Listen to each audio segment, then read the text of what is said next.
जय भारत।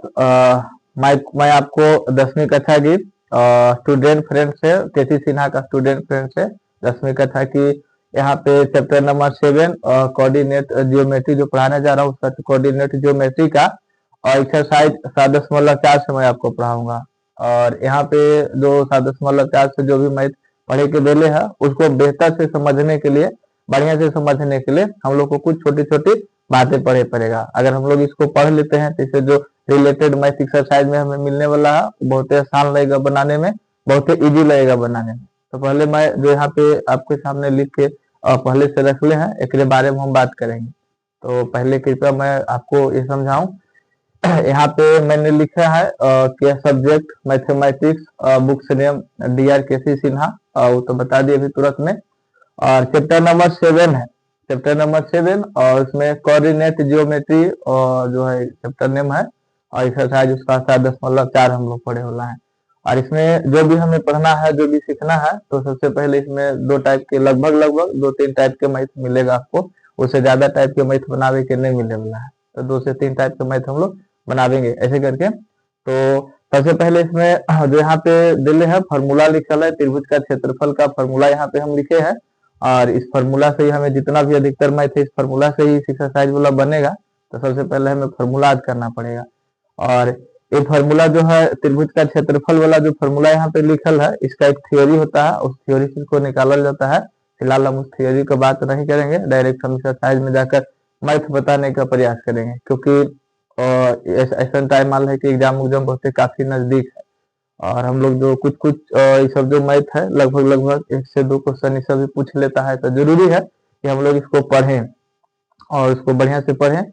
और subjective objective कुछ भी आ सकता है, तो संभावना है इससे, क्योंकि VVI चैप्टर आपका 10th क्लास के बोर्ड एग्जाम के लिए VVI चैप्टर है, इसलिए बहुत ही जरूरी है। तो चलिए ज्यादा देरी नहीं करके हम आपको बताना शुरू करते हैं। यहाँ पे लिखा है फॉर्मूला त्रिभुज का क्षेत्रफल बराबर 1/2 इंटू x1 और by2 minus by3 plus x2 into by3 minus by1 plus x3 into और by1 माइनस by2। इस तरह से आपको त्रिभुज का क्षेत्रफल का फॉर्मूला दिया हुआ है। बिल्कुल बिल्कुल सही तरीका नहीं, इतना बड़ा क्या याद करता है। सबसे आसान तरीका इसको याद करने की है कि आप सीधा याद रखिए, सीधा सीधा हम लोग इसको याद कर सकते हैं, बहुत ही आसानी से याद कर सकते हैं। सीधा याद रखना x1 और उसके बाद याद रखना है by23, x1 by23, फिर प्लस याद करेंगे, फिर उसके बाद याद करेंगे x2 और x2 याद करने के बाद हम इसको बड़ा आसानी से याद कर सकते हैं by31 और उसके बाद हम लोग क्या याद करेंगे प्लस x3 और उसके बाद हम लोग याद कर सकते हैं यानी by12 इंटू by12। और यहाँ पे ध्यान ही रखना है कि जैसे x1 हम बोले तो यहाँ पे इंटू है और by23 का मतलब रियल में by23 नहीं होगा, हमें ऐसे समझना होगा कि बाई जो है जो 2 और 3 हम यूज किए हैं, तो 1 2 पहले वाला बाई के साथ और माइनस इतना आपको जरूरी है याद करके रख ले रहना, ध्यान में थोड़ा सा रखना।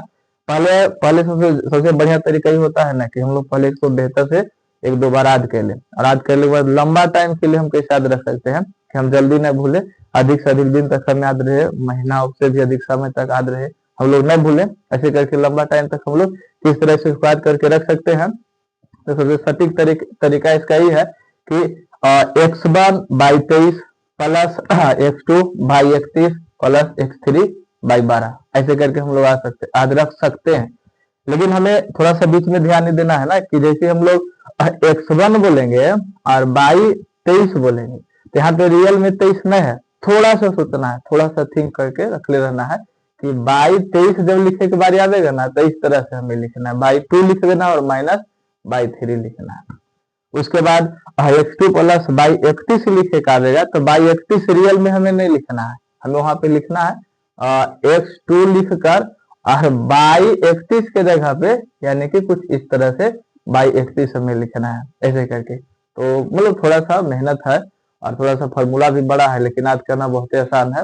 x1 into by23 plus x2 into by3 और प्लस x3 इंटू by12, इस तरह से बहुत ही आसान है, याद करके रख ले रहना, कोई ज्यादा मुश्किल चीज नहीं है, बहुत ही शॉर्ट फॉर्मूला है।